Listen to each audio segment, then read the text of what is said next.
நேற்று முதலமைச்சர் சட்டமன்றத்தில் நான் ஓடி ஒளியலைங்கிறாரு. இன்னைக்கு முதலமைச்சர் ஓடி ஒளிஞ்சிருக்காருன்னு இந்த ஆர்ப்பாட்டத்துக்கு அனுமதி மறுத்ததிலிருந்தே தெரியுது. விமர்சனத்தை தாங்கிக் கொள்ள முடியாத கோழை முதலமைச்சர். விஷச்சாராய சாவுகளை தடுக்க துப்பில்லாத ஸ்டாலின் அரசு இன்று ஆர்ப்பாட்டத்தை தடுப்பதா? இந்த தமிழகத்தில் மக்கள் ஒன்று புரிஞ்சுக்கணும். நீங்கள் 40க்கு 40 ஓட்டு போட்டதே உங்களை கொல்றதுக்கு தான் இந்த அரசாங்கத்துக்கு அனுமதிங்கிறத மக்கள் புரிஞ்சுக்கணும்.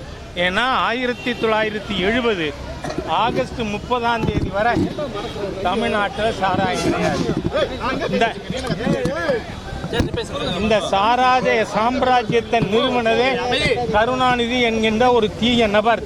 இன்னைக்கு சாராய சாவுக்கு வித்திட்டது யாரு? கருணாநிதி.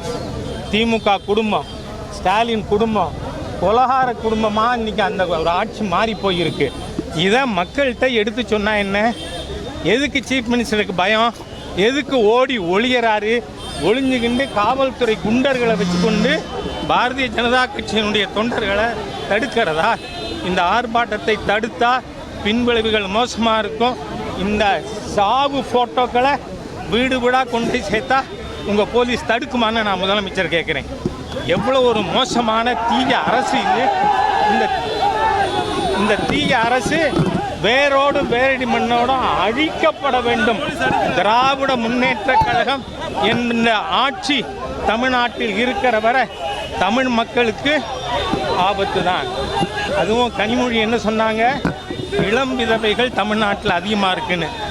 உங்கள் அண்ணன் இன்னொரு 55 இளம் விதவையை கூட்டியிருக்காரு எண்ணிக்கையை. ஆகவே இன்னைக்கு எங்கே போனாங்க அவங்க கனிமொழி அவர்கள்? காணா போயிட்டாங்க. ஏன் இன்னைக்கு அங்கே போய் விதவையாக இருக்கிற மக்களை போய் பார்க்க வேண்டியதானே? ஆகவே தமிழக பாசிச திமுக அரசு காட்டு மிராண்டி அரசை வன்மையாக கண்டிக்கும்.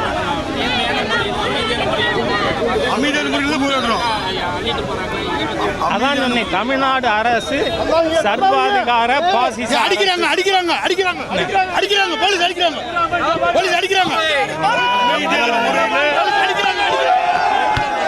முதலமைச்சர் இருங்க நேற்றைய தினம் முதலமைச்சர் சட்டமன்றத்தில் நான் பயந்து ஓடி ஒளியலைன்னு சொல்லியிருக்கார்.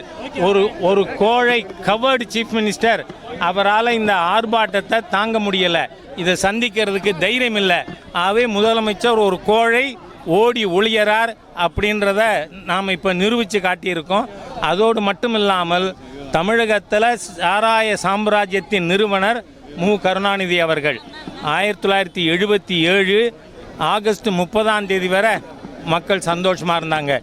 என்னைக்கு இந்த கருணாநிதியினுடைய அரசு சாராய அரசாக மாறியதோ அந்திலிருந்து தமிழகத்தில் தாலி அறுப்பு, பெண்களுடைய கஷ்டம் இதெல்லாம் அதிகரித்து கொண்டு இருக்கிறது. ஆகவே 53 பேர் செத்ததை பற்றி கவலைப்படாத ஒரு சீஃப் மினிஸ்டர் அதை பற்றி மக்களுக்கு நாம் எடுத்து சொல்கிறத தடுக்கிறாருன்னா இவரை விட ஓடி ஒளியும் கோழை வேறு யாரும் இருக்க மாட்டாங்க. தேங்க்யூ.